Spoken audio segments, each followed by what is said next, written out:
Let me tell you a story. A couple of months ago I had to give a presentation in class. And to be honest, it wasn't even an important one.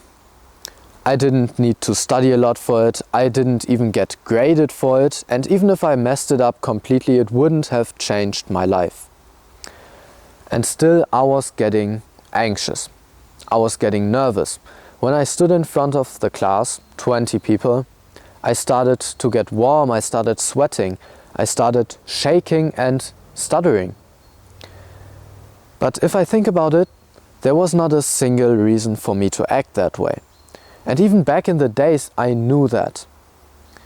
But that didn't change anything. I was still getting nervous despite that there's not a single logical reason for me to act that way.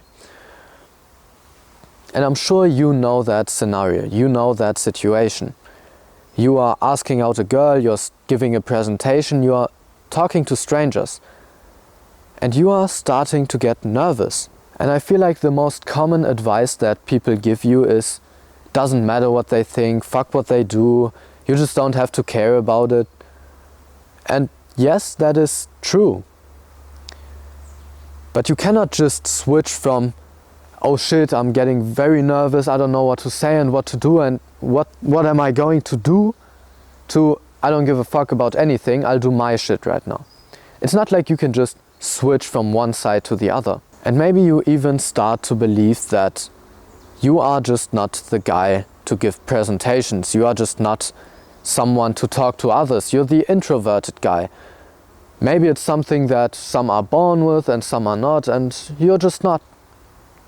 But I know for a fact that that is not the case. I know for a fact that you can learn it.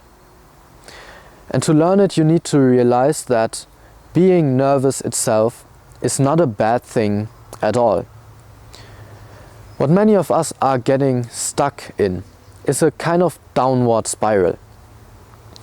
You start by getting nervous, then you realize, oh shit, I'm getting nervous. What if they realize that? What if they see it? What if I stutter? What if this happens or that happens? And that in turn makes you even more nervous.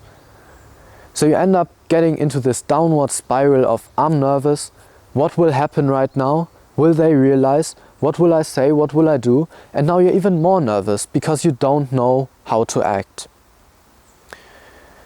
But you gotta realize that being nervous itself is not a bad thing at all. Back in the days, a few million years ago, if you were in the jungle fighting against some kind of animal, you would want to be nervous. Because what it really is giving you this adrenaline kick that is trying to prepare you in a fight or flight situation. You want your muscles to get warm because if you're going to fight, you get a better chance at beating the shit out of it. Or if you gotta flee, then you have a better chance at running away. So the reason that we are even where we are today is partially due to the very fact that we get nervous. And I know today it is kind of outdated.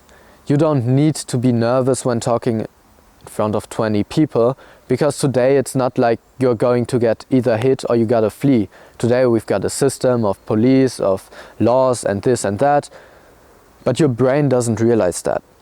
And giving your brain logical explanations is not going to prevent your brain from giving you the kick or making you nervous.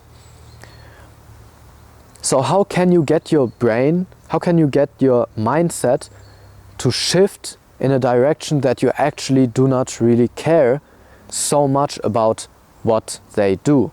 What you gotta do is embrace it. You gotta get used to it. And I'm sorry to tell you, but there is no other way.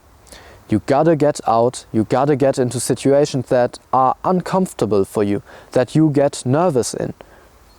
And then your brain is going to realize that it's fine. That afterwards, maybe it wasn't even that important. And then maybe the next time when you're standing in front of 20 people, your brain starts to adapt and give you less of that kick. I'm not saying you have to go out and give a speech in front of 20,000 people tomorrow. But what I'm saying is, don't run away from the situations that are going to make you uncomfortable. Don't run away from a presentation in front of 20 people.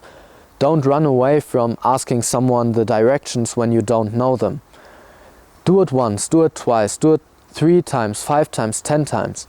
And sooner or later you are going to get used to it. And when that happens, you can finally start to focus on what you really want. It's not about how they will react to your actions anymore. It's about what do I want to do? And if I had that kind of mindset back when I gave a presentation, I would be thinking, what can I do to give the best presentation possible? What can I do to teach them the things that I have researched?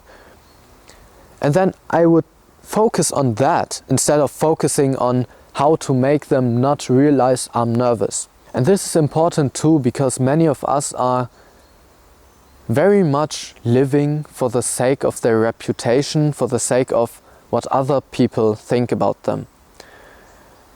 And it gets to a point, and I'm sure most of you know that, most of you that have clicked on this video probably know that somewhere down the line you are going to do things that you don't even really want to, that you don't even really support, but you're doing it for the sake of approval.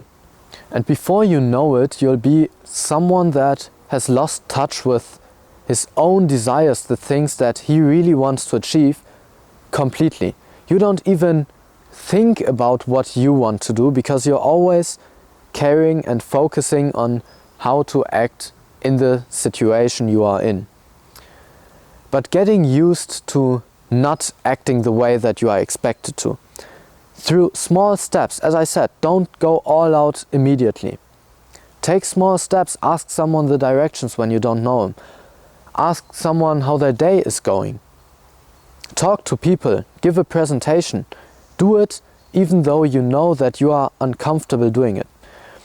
The more you can do it, the more you will realize that there's things that you want to do, and that what others think, what others do, what others say is completely irrelevant. And this is why I'm making this YouTube video. This is why I am having this YouTube channel and why it is named after my name. I want the people that I know to discover this. I want them to see this channel and I want them to think, what an idiot. He's got no followers, he's got no videos, he's not posting consistently, he's not doing that, he's talking about cringe shit. I want them to realize that. Because I know, while I may be uncomfortable when someone asks me, hey, I saw your video, I know that this is what I truly want to do. I want to be the kind of guy that is going to share his thoughts, that is not going to care about what anyone else thinks. And that is why I am doing this right now. And this is what I urge you to do too. Do something every day. Get out, talk to people, talk to strangers, talk to the girl you like, talk to the guy you like. But don't just run away from it. And don't think about yourself as being someone who just doesn't have the talent for it, who just isn't born that way. It is going to take time. And it is going to be hard. But trust me when I say it, it's worth it. And I'm happy that I have done it. I'm happy that I've come so far. Just a few weeks ago, I was playing theater in front of 200 people. Something that back in the days I couldn't even imagine. And realizing how far I've come has made me so happy. And I hope that through the help of this video, you guys can get there too. Thank you for watching and on to become a better person.